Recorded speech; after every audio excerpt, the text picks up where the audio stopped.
Mateo estaba sentado en el suelo del pasillo, con la espalda apoyada en la pared fría de mármol, haciendo tarea mientras esperaba a su madre. Rosa llevaba más de 10 años limpiando casas ajenas, pero ninguna tan grande como la mansión de Alejandro Montenegro. A esa hora, la casa estaba en silencio, interrumpido solo por el sonido lejano del aspirador y el tic-tac elegante de un reloj invisible. Mateo ya se sabía ese ritmo: esperar, no estorbar, no tocar nada. Cuando el teléfono de la oficina comenzó a sonar, Rosa se quedó paralizada. Era un teléfono distinto a los demás, negro, pesado, con una luz roja intermitente. Ella sabía muy bien que no debía tocarlo. Siempre se lo habían advertido. Miró la puerta, como si el dueño pudiera aparecer de la nada, y siguió limpiando con manos temblorosas. El teléfono volvió a sonar. Y otra vez. Y otra. Mateo se asomó con curiosidad. Vio a su madre nerviosa, casi suplicando en silencio que dejara de sonar. Algo dentro de él se activó. Pensó en todas las veces que había visto a Rosa bajar la cabeza, pedir disculpas sin culpa, desaparecer.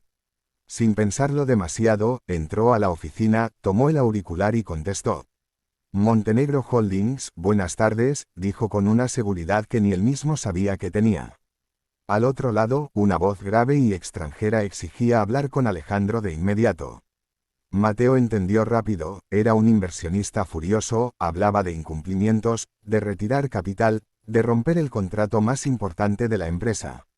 Mateo escuchó, analizó y respondió con calma. No prometió imposibles. No mintió. Solo pidió tiempo, propuso una llamada formal y usó palabras que había aprendido leyendo artículos de negocios en bibliotecas públicas. Cuando colgó, el silencio volvió, pero ya no era el mismo. Rosa lo miraba pálida, aterrada. Mateo solo dijo, ya está. No entendía aún la magnitud de lo que había hecho.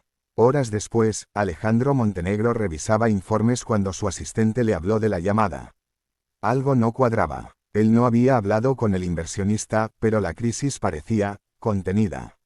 Mandó a revisar las cámaras. Vio a un joven desconocido, mal vestido, contestando su teléfono privado. Su primera reacción fue furia.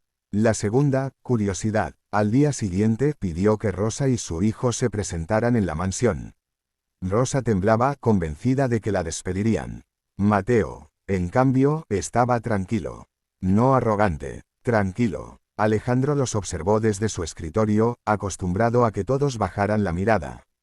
Mateo no lo hizo. ¿Fuiste tú quien contestó la llamada?, preguntó Alejandro. Sí, señor, respondió Mateo. Si fue un error, lo siento. Pero si no contestaba, perdíamos el contrato. Alejandro alzó una ceja. Le pidió que explicara. Y Mateo explicó. Detalló el tono del inversionista, el punto débil del acuerdo, la razón por la que pedir tiempo había sido la mejor jugada. Habló sin rodeos, sin palabras vacías. Los ejecutivos presentes se miraban incómodos. Nadie había visto eso. Alejandro no sonrió, pero algo cambió en su mirada. No despidió a Rosa. Tampoco felicitó a Mateo. Solo dijo que necesitaba ayuda con ese contrato y que, por ahora, el chico trabajaría en silencio, observando, escuchando. Desde las sombras. Cuando salieron, Rosa respiró por primera vez en horas. Mateo sabía que su vida acababa de girar, aunque aún no entendía hacia dónde. Mientras caminaban, el teléfono de la oficina volvió a sonar. Esta vez, alguien más contestó. Pero Alejandro pensó, por primera vez en años, que tal vez el talento no siempre llevaba traje. Mateo comenzó a asistir a la empresa como una sombra. Entraba por la puerta de servicio, se sentaba en una esquina de la sala de juntas con una libreta gastada y escuchaba. Nadie lo presentó oficialmente. Para los ejecutivos era solo, el chico, el hijo. De la señora de limpieza, una presencia incómoda que recordaba que el mérito no siempre venía con apellido. Cada comentario en voz baja, cada mirada de desprecio, le caían encima como pequeñas piedras. Aún así, Mateo anotaba todo. Patrones, contradicciones, silencios. Rosa no dormía tranquila. Temía que ese mundo devorara a su hijo o, peor aún, que lo expulsara con crueldad. Le pedía que no se metiera en problemas, que no hablara de más. Mateo la escuchaba, pero por dentro algo había despertado. No era ambición, era claridad. Veía fallas en presentaciones, cláusulas mal entendidas, decisiones tomadas por costumbre y no por lógica. Y sobre todo, notaba que el inversionista extranjero no estaba tan interesado en romper el contrato como en presionar para obtener más ventajas. La segunda llamada confirmó sus sospechas. Las nuevas condiciones eran absurdas, plazos imposibles, penalizaciones asimétricas, un cambio de jurisdicción legal que nadie cuestionó. En la sala, los ejecutivos asentían nerviosos. Alejandro guardaba silencio. Mateo sintió el impulso de hablar, pero recordó su lugar. Aún así, cuando la reunión terminó, pidió 5 minutos a solas con Alejandro. No se los dieron. Esa noche, Mateo revisó documentos filtrados en el sistema interno al que le habían dado acceso limitado. Encontró una incongruencia clave: una enmienda reciente beneficiaba de forma desproporcionada a una empresa intermediaria vinculada a uno de los directivos. No era solo mala negociación. Olía a traición. Al día siguiente, durante la presentación final previa al cierre, el inversionista apareció por videollamada con una sonrisa tensa. Anunció que tenía información preocupante y que, por seguridad, pausaría el acuerdo. El murmullo se extendió por la sala. Alejandro miró a su equipo. Nadie respondía. Mateo se levantó. El silencio fue inmediato. El ejecutivo responsable lo interrumpió, acusándolo de no entender la complejidad del negocio.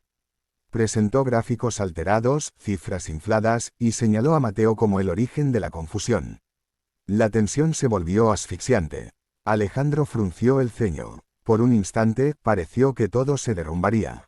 Mateo pidió permiso para compartir su pantalla. Mostró la enmienda, explicó el conflicto de interés, detalló cómo esa maniobra justificaba la presión del inversionista. Habló despacio, con pruebas. El rostro del ejecutivo se endureció. Intentó negar, pero los datos eran claros. El inversionista guardó silencio, luego asintió. La pausa se convirtió en negociación real. El traidor fue retirado de la sala. El contrato, salvado en el último minuto. Pero el precio no fue bajo.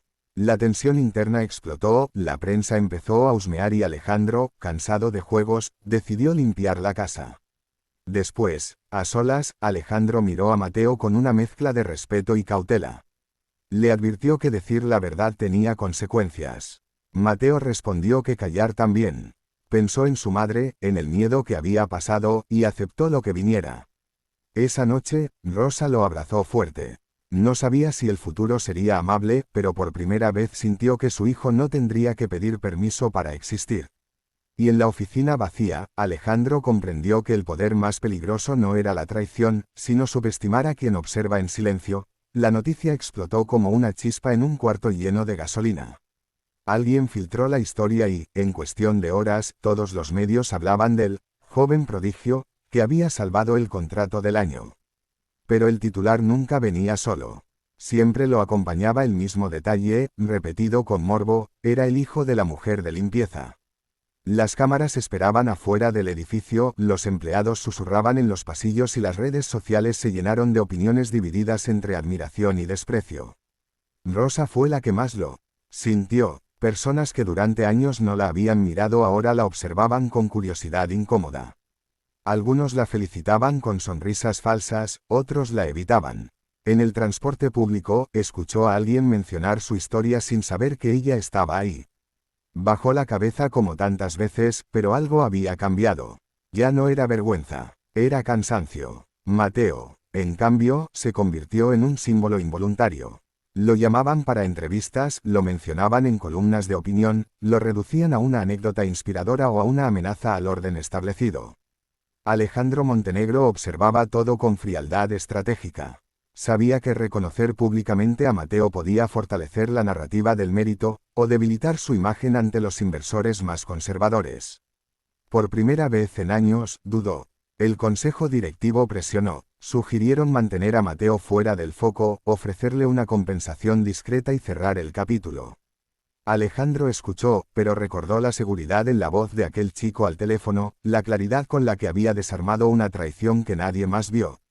Entendió que ignorarlo sería repetir el mismo error que casi le cuesta todo. La conferencia de prensa fue tensa. El salón estaba lleno. Alejandro habló del contrato, de la estabilidad de la empresa, del futuro. Luego hizo una pausa. Llamó a Mateo al frente. Un murmullo recorrió la sala. Lo presentó como parte fundamental del proceso, como alguien que había demostrado talento, ética y visión. No lo adornó, no lo romantizó, lo respetó. Mateo agradeció, breve, dijo que no era una historia de milagro, sino de oportunidades que casi nunca se dan. Y que él no quería ser una excepción, sino un precedente. Después, en privado, Alejandro le ofreció algo más grande, estudios pagados, un puesto formal, un camino claro dentro de la empresa. Mateo escuchó en silencio. Pensó en su madre, en los pasillos que había limpiado sin ser vista, en las veces que le dijeron que ese no era su lugar.